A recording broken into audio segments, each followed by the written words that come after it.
ketika sebagian orang menganggap keterbatasan penglihatan sebagai sebuah penghalang para penyandang tunanetra, di Yayasan Rumah Aspirasi Tunanetra Indonesia justru membuktikan hal yang berbeda. Di tengah keterbatasan yang mereka miliki, semangat untuk belajar, berkarya, dan mengembangkan diri tidak pernah padam. Bagi sebagian besar orang, membaca Al-Quran dimulai dengan melihat huruf hijaiyah yang tertulis. Namun bagi mereka, setiap ayat hadir melalui sentuhan. Di balik titik-titik Al-Quran Braille yang tersusun rapi, tersimpan ayat-ayat yang menjadi pedoman hidup dan sumber kekuatan. Melalui pembelajaran komputer, seni musik, dan Al-Quran Braille, mereka terus melangkah membangun masa depan. Kisah ini bukan tentang keterbatasan, melainkan tentang ketekunan, harapan, dan kemampuan untuk menembus batas yang selama ini dianggap mustahil. Yayasan Rati ini terbentuk sebetulnya berawal, kalau saya ceritain panjang tapi saya ceritakan singkat. Ketika kita melihat Ormas Muslim Indonesia, tunanetra Muslim Indonesia yang belum ada kalau di partai itu underbow atau sayap, sehingga saya dan pembina atau presiden Rumah Aspirasi ini memikirkan bagaimana agar ITMI ini mempunyai sayap, yaitu Yayasan Rumah Aspirasi Tunanetra Indonesia. Ketika itu kita memiliki inspirasi itu di saat kami sedang setelah tawaf di Mekah, di Ka'bah sana. Bismillahirrahmanirrahim.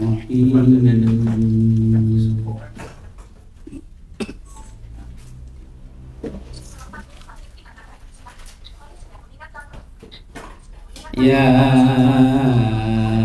ayyuhalladzina amanu taqullaha wal tanzur nafsum ma qaddamat lighad. Sejarah Al-Quran Braille berawal dari sistem huruf Braille yang dikembangkan oleh Louis Braille pada abad ke-19. Seiring berjalannya waktu, sistem ini terus berkembang dan diadaptasi untuk berbagai kebutuhan, termasuk penulisan Al-Quran. Melalui inovasi tersebut, para penyandang tunanetra dapat mempelajari dan membaca Al-Quran. Perkenalkan, saya John Amanda Manik, Komisioner Komisi Nasional Disabilitas Republik Indonesia, di mana lembaga kami ditugaskan negara untuk melakukan pemantauan, evaluasi, dan mengadvokasi atas penghormatan, pelindungan, dan pemenuhan hak-hak penyandang disabilitas di seluruh Indonesia. Salah satu ragam disabilitas yaitu disabilitas sensorik netra. Kebetulan saya pun seorang disabilitas sensorik netra, saya tidak bisa melihat. Nah, terkait dengan teman-teman disabilitas sensorik netra, kita ketahui bersama bahwa ada Undang-Undang 8 tahun 2016 yang mengamanatkan 22 hak dasar bagi seluruh penyandang disabilitas, 4 hak spesifik perempuan dengan disabilitas, dan 7 hak spesifik anak dengan disabilitas. Nah, salah satunya terkait dengan akses terhadap keagamaan. Bisa dibayangkan bagaimana seorang disabilitas sensorik netra bisa mengakses kitab suci. Artinya bahwa kitab suci yang bisa terakses bagi seorang penyandang disabilitas dengan hambatan penglihatan menjadi sangat penting, karena negara menjamin hak keagamaan bagi siapapun warga negara di Indonesia, termasuk penyandang disabilitas. Di Indonesia, hadirnya mushaf standar Al-Quran Braille menjadi langkah penting dalam memberikan akses yang setara bagi umat Islam penyandang disabilitas netra. Kehadirannya membuktikan bahwa keterbatasan penglihatan tidak menjadi penghalang untuk mempelajari dan memahami isi kitab suci.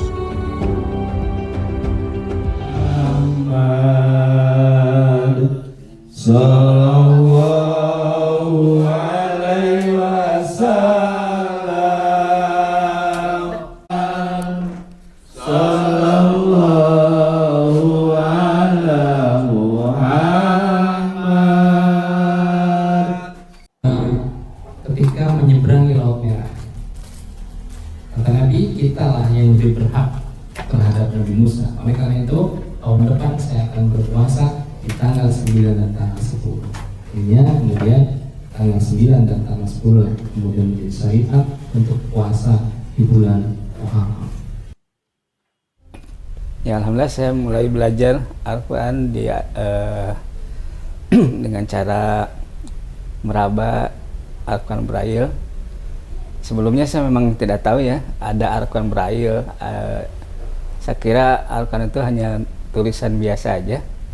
Ternyata setelah masuk ke PSBN dulu ada seorang guru yang ngajarin tentang Braille.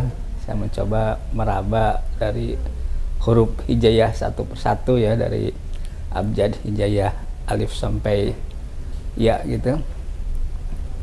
Yang alhamdulillah akhirnya bisa mengenali huruf dan saya bisa membaca Al-Quran Braille. Perkembangan teknologi telah membuka peluang yang lebih luas bagi para penyandang tunanetra untuk belajar dan berkembang. Melalui pelatihan komputer yang mereka ikuti, para penyandang tunanetra dapat mengakses informasi, berkomunikasi, serta mengembangkan keterampilan yang berguna untuk kehidupan sehari-hari.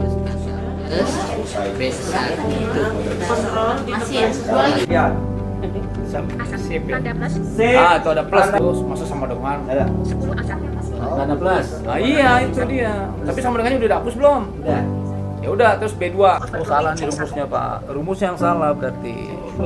Edit A115 Nih, ini dulu. Saya ulang dah. Ini ya Pak. Malu aja ngajuin. Itu sama dengan pertemuan sekian. Sip ya. Sip. Itu ada plus di sama dengan. Tanda plus. Sipnya ditahan terus plus. Nggak apa-apa, nanti Satu. Ya, plus. Coba sekarang ketik lagi ya. Ulangi. Yang ini ya. Rasanya di kompi C3 ya? Di C3 itu tinggal paste-paste. Tinggal paste doang. Di chattingan tinggal paste kan.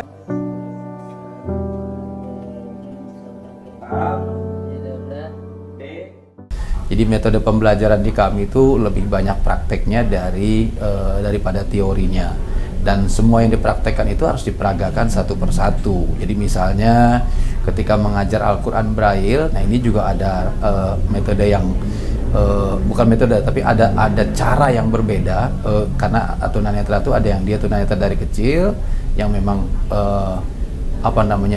memiliki tingkat perabaan lebih mudah ketimbang tunanetra dewasa. Nah biasanya pendekatannya kalau tunanetra yang dari kecil ya tinggal mengajarkan mereka bentuk huruf Braille. Nah kemudian kalau di kami itu kami punya modul yang memang berangkat dari pengenalan huruf Braille, Latin Braille dulu gitu ya. Nah itu untuk tunanetra dari kecil. Tapi kalau untuk tunanetra yang sudah dewasa, maka yang kami lakukan pertama adalah memastikan bahwa tingkat perabaan tunanetra dewasa ini juga sudah bisa merasakan emboss atau titik-titik Braille. Itu baru kami lanjutkan ke tingkat berikutnya, mengenal huruf Latin, kemudian baru masuk ke Arab Braille atau Al-Quran Braille. Nah komputer juga begitu. Ketika kita belajar komputer, maka teman-teman tunanetra yang pertama adalah harus dikenalkan keyboard. Orientasinya harus keyboard yang aksesibel. Itu seperti biasa, dan ini saya pikir umum dipakai oleh mereka yang juga bukan tunanetra atau non disabilitas. Itu kita ada di kalau kalau kata metode belajar ngetik tuh ada rumah jari, apa namanya, rumah jari itu di mana jari-jari kita ada di titik fokus itu di ASDF JKL. Kenapa ada di ASDF JKL? Karena di huruf F dan J itu ada tanda aksesibel untuk semua sebenarnya. Gitu. Nah setelah itu nanti baru kita, setelah teman-teman tunanetra mengenal keyboard, baru kita lakukan atau kita pastikan, kita lanjutkan ke step berikutnya mengenal Windows, misalnya kalau untuk di komputer ya, mengenal Windows, mengenal fungsi keyboard begitu kan. Nah nanti baru masuk ke program lain sesuai kebutuhan. Kalau yang program ini kebetulan kami latihkan beberapa program Office, ada Microsoft Word tingkat dasar, Microsoft Excel juga tingkat dasar, kemudian Microsoft PowerPoint. Aktivitas saya selain sebagai terapis, saya juga seorang pembisnis, yaitu pembisnis produk-produk kesehatan. Oleh karena itu, belajar komputer itu sangat penting, ya, terutama belajar internet untuk meningkatkan jangkauan pelanggan-pelanggan saya. Motivasi untuk belajar Al-Quran, saya pertama pengen bisa, dan juga pengen bisa membimbing keluarga juga, bisa mengajari anak saya untuk baca Quran. Terus saya di sini alhamdulillah di organisasi juga ditempatkan untuk mengajari Al-Quran. Jadi terus saya belajar menambah ilmu wawasan saya tentang Al-Quran sampai saat ini. Selain keterampilan teknologi, mereka juga diberikan ruang untuk mengembangkan bakat dan kreativitas melalui kegiatan musik. Dalam setiap nada yang dimainkan, tersimpan semangat untuk terus berkarya dan mengekspresikan diri. Musik menjadi bahasa yang mampu menyatukan, membangun rasa percaya diri, serta menghadirkan kebahagiaan bagi mereka. Di sisi lain, keteraksesan pendidikan formal itu menjadi pilihan. Namun ada juga pilihan lain terkait misalnya pengembangan talenta, pengembangan vokasional, pengembangan minat dan bakat yang juga dilindungi oleh undang-undang. Bahwa setiap disabilitas sensorik netra juga berhak berekspresi, berhak mendapatkan pendidikan keterampilan atau vokasional, bahkan mengembangkan talentanya sesuai dengan minat dan bakat. Dan itu betul-betul juga dimandatkan pada salah satu pasal dari Undang-Undang 8 tahun 2016. Memastikan itu pun berlangsung dengan berbagai macam resources yang ada, sumber-sumber penyelenggara pelatihan, penyelenggara les atau apapun, entah itu musik atau apapun bentuknya, tentu itu juga sebagai salah satu modal bagi penyandang disabilitas sensorik netra untuk masa depannya. Di samping hak pendidikan tadi, hak keagamaan, bagaimana mereka bisa berkarakter, tetapi di sisi lain pengembangan talenta, pengembangan minat dan bakat menjadi sangat penting karena itu berbasis hak asasi manusia.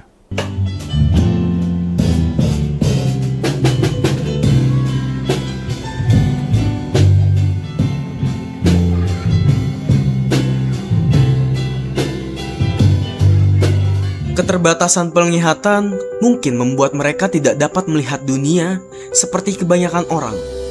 Namun semangat dan mimpi mereka tetap bersinar terang. Di tempat ini, mereka mengajarkan bahwa kekurangan bukanlah sebuah penghalang untuk terus melangkah. Setiap individu memiliki keterbatasan dan kelebihan yang berbeda, yang justru saling melengkapi satu sama lain. Melalui kebersamaan, dukungan, dan kesempatan yang setara, setiap orang dapat tumbuh dan berkembang sesuai potensinya. Karena pada akhirnya, yang menentukan masa depan bukanlah apa yang dapat dilihat oleh mata, melainkan apa yang diyakini oleh hati, diperjuangkan dengan tekad dan diwujudkan melalui tindakan nyata. Harapan saya besar. Pertama, agar Al-Quran Braille ini diterima di masyarakat sebagai wujud inklusi, sehingga tidak ada lagi kelas tunanetra ini enggak, artinya sama. Yang kedua, harapan kita ini insya Allah mudah-mudahan terwujud. Kita Rati, ITMI juga ada lembaga otonom di kami di nama Asosiasi Pengajar Quran Braille dengan pemerintah, khususnya dalam hal ini Kementerian Agama Republik Indonesia, yang lebih ini adalah Direktorat Diniyah dan pesantren gitu ya. Harapan kita sedang merumuskan payung hukum, namanya adanya Taman Pendidikan Quran Braille Indonesia atau di Indonesia sebenarnya. Harapannya seperti itu. Kami Komisi Nasional Disabilitas memastikan itu berjalan dengan baik dan semua teman-teman disabilitas sensorik netra bisa mengakses hak pendidikan dan hak keagamaan. Semangat terus. Semangat terus.